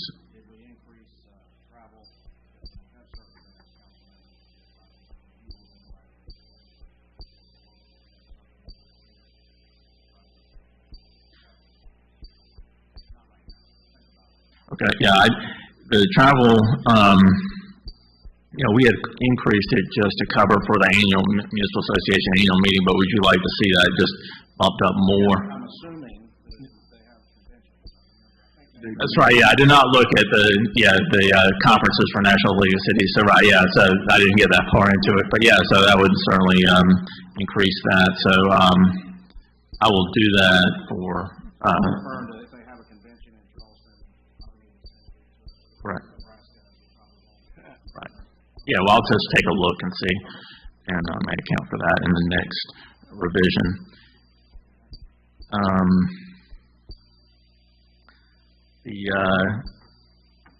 I told you before, now as you move down towards administration, the salaries line, Julie's constantly working on accounting for this health insurance increase for employers is coming, and so we just adjusted that by $1,000 as she went back to her spreadsheet to do that calculation. So there's no additional item particularly, but that's just an adjustment from the last one. And the same thing with dues and subscriptions. Just as the dues applications are coming in now, again, everyone is jumping up the price, so we increased it slightly from $1,855 to $2,000. All right, so then we get down to community events and miscellaneous, which you see on the next page. So we just kind of shifted things around based on the discussion of the last work session to better reflect those funds and the use of them. So, and you kind of refer to the notes, but community events, so has, I think 7,000 is for movies in the park, and then the 5,000 is just kind of an additional as things come up during the year. So that's changed to 12,000, and then let's turn the page. Miscellaneous then is where you find uniforms, flowers that the town buys, and then staff appreciation events is accounted for in the miscellaneous.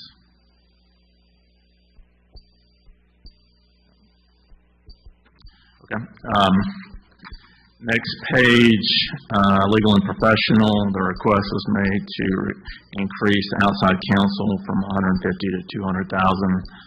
So I added that.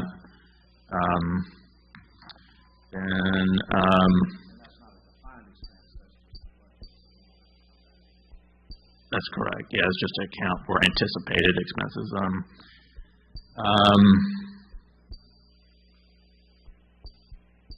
Okay, I didn't have anything in public works. So go to, I didn't have anything in inspection and code enforcement. Parks and recreation, page 7. Okay, just since we talked about the $250,000 earmark and the uses of that, and the agreement that we would use a portion of those funds for reimbursement of what we've already done, so then that really doesn't need to be in the parks section. So what you see there, the revenue stays the same at $250,000. That didn't change, but taking account of the expenses of the gates and the cameras, subtracting that from the $250,000. This is the remainder. And we talked about before and this budget, the spreadsheet didn't allow me to provide the details until you get to the very end of general fund expenditures, but you'll see there the list, and so we can look at that. But anyway, that's why that number changed from $250,000 to that reduced amount, and then you'll see that reimbursements later in the budget.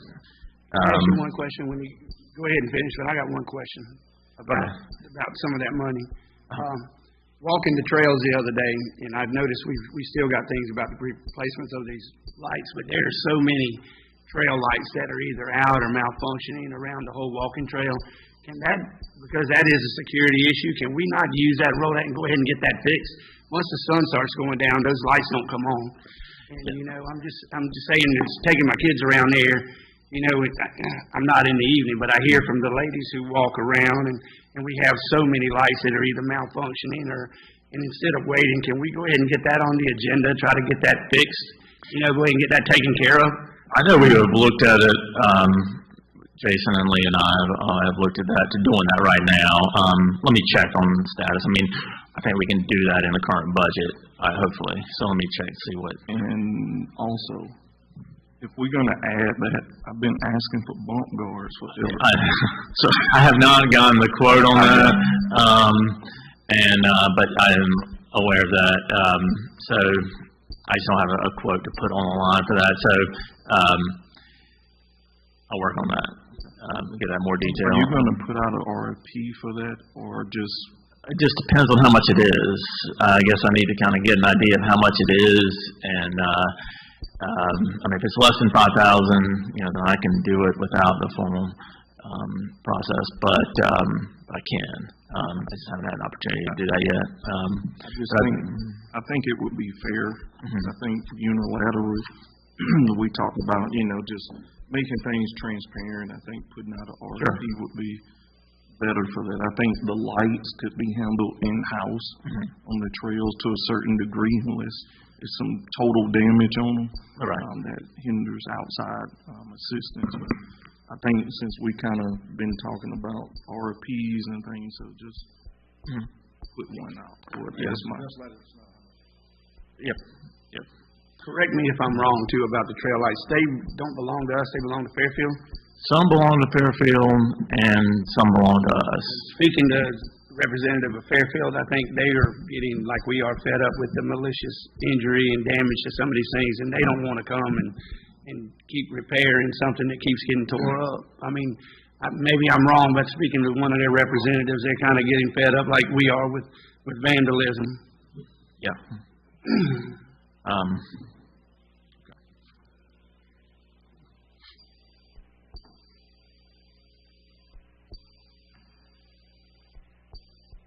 Carol, just on that same topic as well, to Sloan's point, do you know how many parking spaces you're going to put the bump stops on? Do we know how many that involves? I think it's, I don't know the exact number, but it's however many there are. Facing the playground. Right. At a minimum, all those. That's the intent. Yeah, so well, I mean, I left it up to the professional to look at it and determine where they need to put them, instead of just counting parkings and just saying one-to-one where they have strategic plans. They might want to put a rail, I don't know.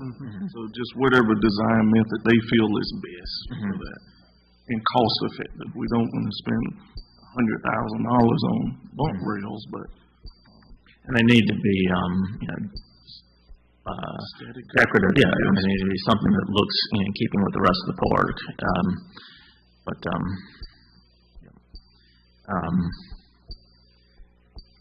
Let's see. Page 8. Okay, outside agency requests. Before I left, the amount total at $37,500, and y'all request just make it $33,500, which is reflective of those amounts. I know that's going to potentially change, I don't know. But anyway, that's why that's changed. Correct, based on what's listed, yep. Mr. Williamson, if we were going to add the gateway to the Army Association, now would be the time to kind of bump that number up, correct? That's right, yeah. If you want to bump it up to maybe 35.5? About 2,000? That was 20,000. You gotta go.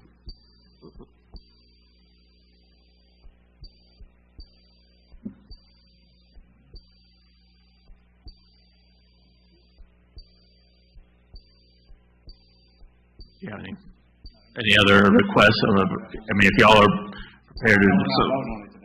So that number's going up 20,000 roughly to 33.5 to 53.5. I can put that in there if that's and y'all can talk about that, but I mean, would you like me to just put that in there as the amount, but budget-wise? I'm fine with it. We did put it off into the next budget season. I'm fine We with didn't put off an amount, we just delayed. Yeah, we Just delayed requested it. that they apply during the correct period. You think $20,000 to a memorial in Fort Jackson is actually going to increase tourism and bring people to Blythewood? Who actually believes that? Well, again, I mean, I'm trying to separate. No, I understand what you're doing, but I'm just trying to figure out why is this, how does this make sense for the town of Blythewood? Okay. Now, I do have a long email from him, and he would be eager to come back. Okay. So this is from Marty Wells, who is heading up the whole project for Fort Jackson and is a resident and a member of Planning Commission here. Dear Mayor and Council, please accept my sincere apology for not being able to appear before you to address our association's grant request for the Centennial Park at Fort Jackson project. My son-in-law David graduates and received his master's degree from the business school today. I did contact 3 other board members who also had prior commitments, 2 of them out of town. Hopefully this will not reflect poorly on us as we strive to complete the project and in our 7th year of effort this month. I'm respectfully requesting your consideration to consider another date in which we could appear before you and answer your questions about the project. We are making progress despite fundraising and construction challenges due to COVID and other reasons connected to the construction industry, i.e. the lack of concrete supplies. The town of Blythewood has graciously assisted our efforts in the past, which led to our present request as we enter into the final phase of the project. FYI, we are submitting similar and much larger monetary requests to other elected legislative bodies in the very near future. If I had to answer the question, what does the town of Blythewood get in return for their investment, my answer would primarily center on the fact that Blythewood would experience the satisfaction of having rendered assistance to a project centered on American patriotism and service to country. For over 100 years now, American sons and daughters have entered the gates of Camp Jackson, now Fort Jackson, and departed after some 10 weeks of initial training as soldiers in the world's greatest army. There are some practical benefits that I can bring to your attention, as can I, if afforded the opportunity to do so in the near future, but they pale in comparison to my initial response. Some weeks ago, as my wife and I turned left onto Blythewood Road from Surrey Mill Road, she commented on how much she loves the recently installed Purple Heart community signs in more than one location in town. I believe this project fits perfectly into such a service to country theme.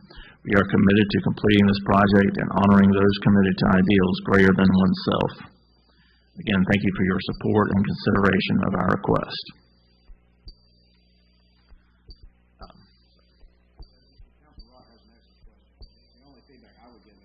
All the veterans I know who live in Lightwood go to Fort Jackson, go to PX, go to commissary, often, not all the time. But because it's tax-free. The gas you buy there is cheaper than gas in the town. So it's like almost benefit that the entire region. And people who grew up here in Blackwood, 6 years later, when they come back to this family, freedom, and go back and see Lightwood as a home where they came into the home. So you always have a connection to Fort Jackson at your home, because that's where we start our basic training. That would be one benefit. Because Forest Acres has donated quite a bit of money. Correct me if I'm wrong, I believe it's, That's correct. Arcadia Lake, all the small municipalities, the city of Columbia is giving money. The town of Lexington also.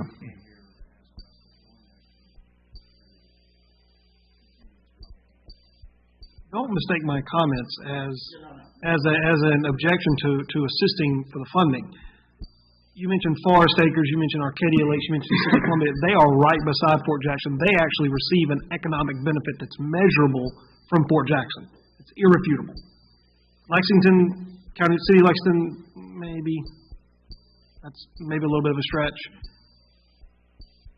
It just feels like a nominal amount makes more sense than $20,000. That just seems a little high to me. That's why, $2,000 may not be the number. It could be 3. It could be 4. Looking at this year's budget versus last year's budget, there's $5,000 to play with, and then we don't increase that line item at all. But to go from 33.5 to 53.5. Historically, this town, whenever that number gets raised up, that number's there, and then people are gonna show up hat in hand. And Blythewood has a history. We'll talk about the history of Blythewood. We don't ever tell anybody no. And that may be something that everyone on this council is proud of. As Mr. Wells said, it's a feel-good thing. It will make you feel good to support our organization. That's the benefit. That's what more or less, Mr. Williamson, that was what his main point was. It makes it a feel-good measure. I think Blythewood, though, but I think Blythewood serves an economic benefit from Fort Jackson now, big time. I see how many people move here that are active duty members of that place, and they eat in these restaurants. They spend their money here. The retirees flock here. The trainees come up here. I mean, I see Blythewood getting an economic boom from Fort Jackson, even though we may be 15 miles away or 10 miles away, depending on the crow flies. But I see Blythewood economically benefiting greatly, just like every municipality around from Fort Jackson has always for 100 years and will always for the next 100 years, I think. I don't disagree with that statement, but whether or not we contribute to the Gateway of the Army doesn't change the fact that we're going to benefit whether we do or not. That may be true, but I think it's a worthwhile endeavor. I concur. I just don't think it's a $20,000 worthwhile endeavor. So I can't remember, what are we getting for the 20? I remember seeing it when he came, but just for... Didn't he say there'd be, like a better one, a kiosk or something to have the town of Lightwood on it? I believe so. Yeah. I believe that was related to that event they were having initially, but that's what it was. Send us yeah. Send it to us on email. Right. No, I'm saying, that's what I'm saying. I believe that's what it was. It was some big kiosk, and they was planning like a big event to like reveal these are the donors to it. That was my understanding. Maybe some statue or something that was centered around some monument that it was centered around. There you go. That's what it was. Yeah. In terms of budget, and just moving forward, do you want me to put in the budget the $20,000 and just put a note that this is not approval of funding, but this is just covering that amount in the budget, that he needs to come back? I mean, if you want to have further debate, or how would you like to see it reflected in the budget? I guess. Fully respect Councilman Box's not objection. I'm okay with it. I'm okay. Mr. Mayor, I had a question. Carol, do we know, because I know of COVID, it slowed down their fundraising, which he refers to in his email. Do you know where he is on that fundraising spectrum, and is he going to end it with going back to Richland County, all the counties, all the towns, and like he said, ask for much larger amounts? So are we going to expect to see another $20,000 request next year? It'd be best for him to be here and explain that. I mean, I think he did send me some more information about the status of the fundraising, but I didn't. I think that's key to me, because like Councilman Griffin, the mayor, I remember seeing the presentation he made, but that's the total fundraising goal, and if this is going to help them get them to the finish line, I just like to know what they are nearing completion. Yeah. I mean, but I can't recall exactly where it stood. Right.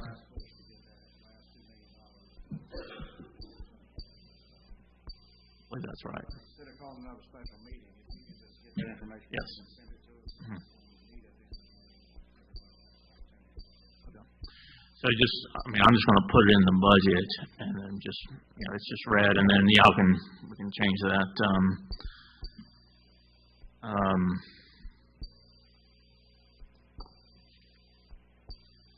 Let's see. Okay, so moving down, the Manor Expenditures. We talked about all these. So these were coming. Are there any questions about the ones in red? I think we've kind of covered what all those reflect in the notes as well. Are they still on schedule for the floors? End of May was the latest on that. So hopefully, yeah.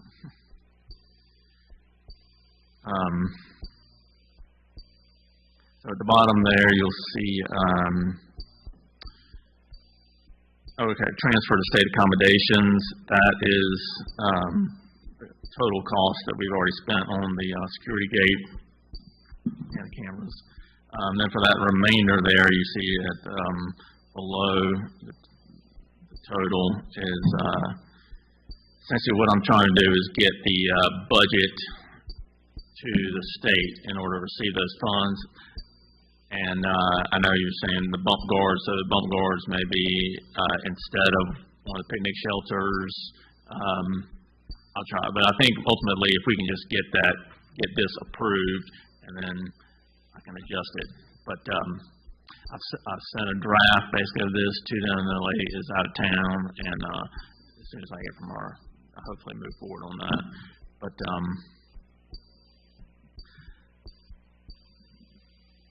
so y'all have any other questions about that? Like the turf grass for the playground, and then, that's just a portion of the playground, because I'd already gotten a quote for that. Do you know how much it would cost to cover the entire playground? I don't, but it's probably double, at least, because this is not. I'm not sure exactly, but it's covering 3 areas. I would say double, just to be on the safe side. So it would be another $90,000. So if you want to do that, I would say then it needs to be part of the larger project, ARP funds. But I can get a quote on that. That quote that I received on that, the lowest bid, he has said that he will keep that, even though he said, of course, the cost has gone up. But okay, so that's general fund expenses. Are we discussing the earmark, the 250 earmark right now? Yes. Okay, so I don't know if anybody has it in front of them. So far, we've actually spent $78,536 on the 2 items, the gates and the cameras, correct? Correct. And you've got another $13,000 allocated for additional cameras and readers around Hoffman House, correct? Correct. Okay. Under the non-security, you have 3 line items: turf grass, 2 picnic shelters, and small tractor and storage building. I don't remember what those numbers were because I zeroed out the picnic shelters because it just seems like it is probably the worst time. 35,000. No, that's not 35,000. It's at least 60 if my memory serves me 60 is the correctly. picnic, 35,000. But I said picnic shelters. Mm-hmm. I think that now's the absolute wrong and worst time to do any sort of construction and building, and I would think Councilman McKendrick could echo that, given the fact that he owns a construction company. So my recommendation would be to, as Councilman Griffin alluded to, turf the entire playground, and then that combined with the shade structure that I believe we've approved. It's in next year's budget. Do we approve it through action, or is it we'll approve it with the next year's budget? Correct. Yeah. Okay. We did not approve it with an action. And those two items, I believe, would take a higher precedent than picnic shelters, just because, again, it just feels like the wrong time for building anything right now. I'm good with it. I can good with which? The picnic, taking away the picnic shelters and going with the full turf. Right, so that would probably put it over the 250,000, but that would just, so then you're committing. This comes out of general funds. Right, the general fund, right, so that's, just so you know, that would then, I will put that somewhere else. I'll get an estimate exactly how much the total amount would be, and then, I'll reflect that in the parks budget. Is that an agreement? Okay.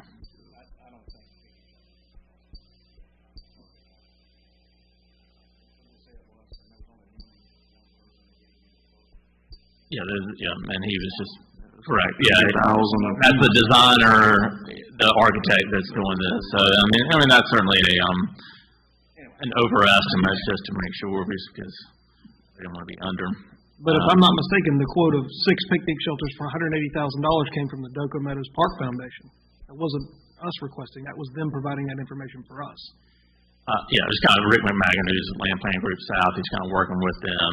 I asked him how much he thought it would be, and he said they'd put one in somewhere else, and this is about what it cost, was $25,000 or something. So I just put $30,000. I think he said $25,000 to $30,000 or something. And I just said, You know what, excuse me. You know what would be kind of cool, if I can use that word, is to partner with the high school or Richland too. I'm sure they still have like building and construction at the Career Center, something to that state where we're providing them the space to come out to build. Let them design it, and we pay for the material, that type deal, and they're getting the hands-on experience on building. So I don't think that's a lost cause. I think that it opens an opportunity for us to do what we do best, and that's partnering with our community. And this is just a matter of what this particular source of funds. Mm-hmm. I mean, yeah. So,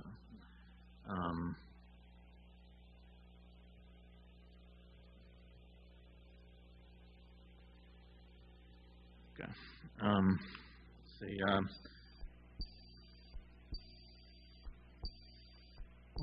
mean, capital improvements is really where I think we need to discuss where we would put the funds for all those the large projects. That's where I would put that.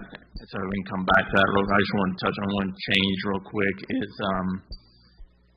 the state accommodations tax.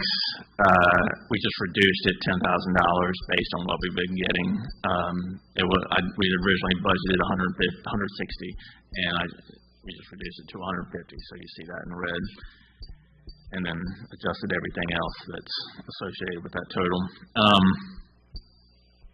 Well, Mr. Williamson, the excess that we may need to do the turfing of the playground can come out of state accommodations. That's yeah. And there's multiple ways of. So it doesn't have to come out of general funds. It can come out of recurring funds. Correct.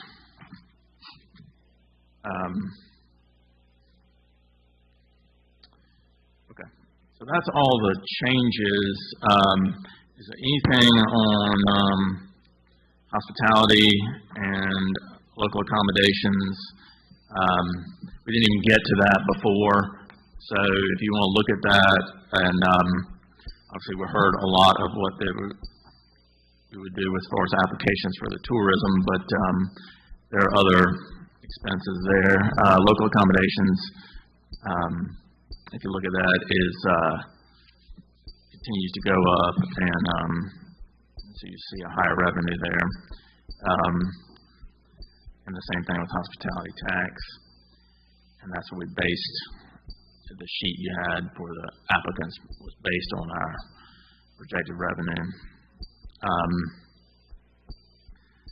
And you see a lot of things on the hospitality tax sheet where we sort of allocated town events to. I do want to say I've been working with the bond attorney. And I know there's a question about can we change these percentages that are coming out of LAT and hospitality and general fund to pay for the bond, and he's working on it.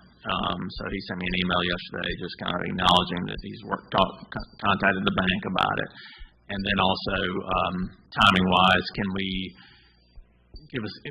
He said, basically it was like, can we give us some flexibility? Can we pay a year ahead if possible, or just fill that in there, so if we need to or we have the opportunity to, we could pay down more on it. Anyway, he's working on that, and we'll get back to you on that. Mr. Mayor, just a quick point there, if I may. And a year ago, when I was on the other side of the lectern and we went through the budget process, I think the will on council is to do what is right by the community with these A-tax, H-tax applications, build more events in the park, spend these monies as they're intended to go back into the community. And I think we as a council tend to lose sight on the fact of what else we can do with these funds, because we're kind of pretty far one way on giving it to events that we like to see, which is why I asked Carol this question in my budget meeting with him. And I really do believe the best way to do it is us as a council up those percentages if allowed. Because it's not in the money we can give away. No one likes to tell a civic organization or an individual who's donating their time to put on a run or put on a market or do something good for the community. No one likes to tell them no, but we have to pay attention to the debt that this town is in if we want to move forward and buy more property and do other things. So by upping those percentages, if allowed, we take that debate off the table, which will reduce the A tax or H tax that's allowed to be given away because those percentages are already spoken for. So that was my ultimate goal for asking this question.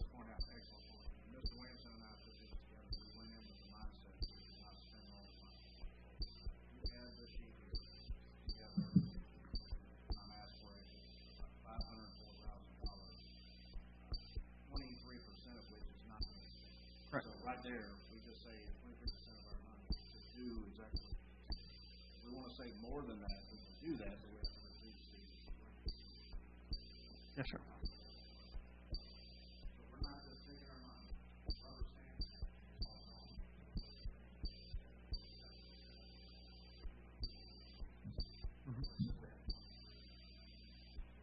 Almost $87,000, give or take.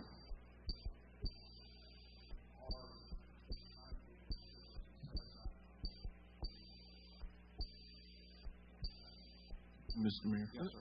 And I believe my sheet that I sent in when we were sending in ARP proposal projects, I believe one of my first items was making an extra bond payment to the bond on that, so that fits into that same scope. Well, Councilman Griffin, unfortunately for you, $87,000 is not going to get you there. That's about 25% of what you need. And I don't know what that amount is. It's about $313,000 or $20,000 a year. So while it's great to pat ourselves on the back that we're saving $87,000, it doesn't move the needle. I know some are pressed for time. Do you want to schedule another work session to refine the H-tax expenses for the events, and then anything for these large projects? We haven't even touched on that yet. Or would you like to continue on? I do. Yep. I mean, I just haven't. I can. I mean, if you want to continue on, I mean. Which, Mr. Mayor, which master sheet are you referring to? Okay, I haven't sent mine in yet. I just completed mine yesterday. I'll get mine into you today.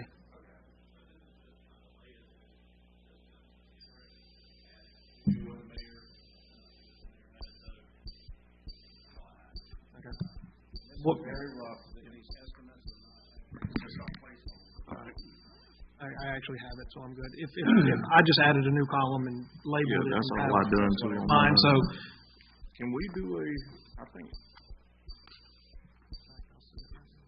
a separate work session for ARP? Yeah, I mean, I think we need to, because if you want to end the meeting now, we just haven't discussed it at all.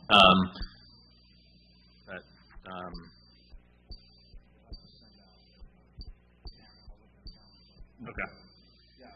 All right, I'll do that this afternoon so we can get that on everyone's calendar. 23rd is our scheduled first reading.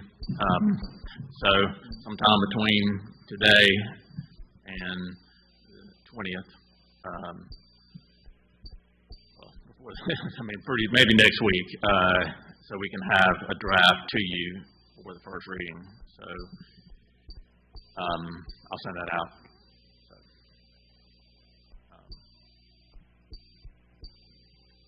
When we do that, when we set a new date for this, I would like, as we had a presentation from CAB, our last meeting, I would like to invite Sutton Shaw here with a couple of first responders to give her presentation on her request for funding for the Big Red Barn and the Warrior Path program for the first responders here in Richland County.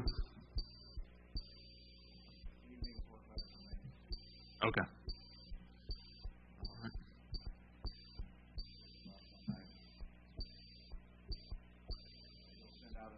I will. Yep, we'll just shoot for 6 o'clock one evening next week. That's agreeable.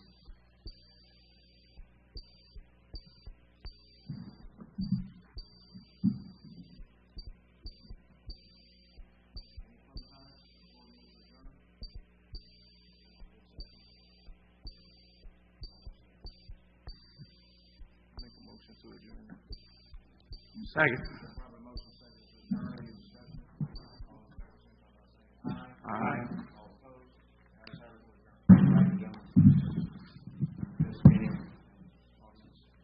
Oh, she's long gone.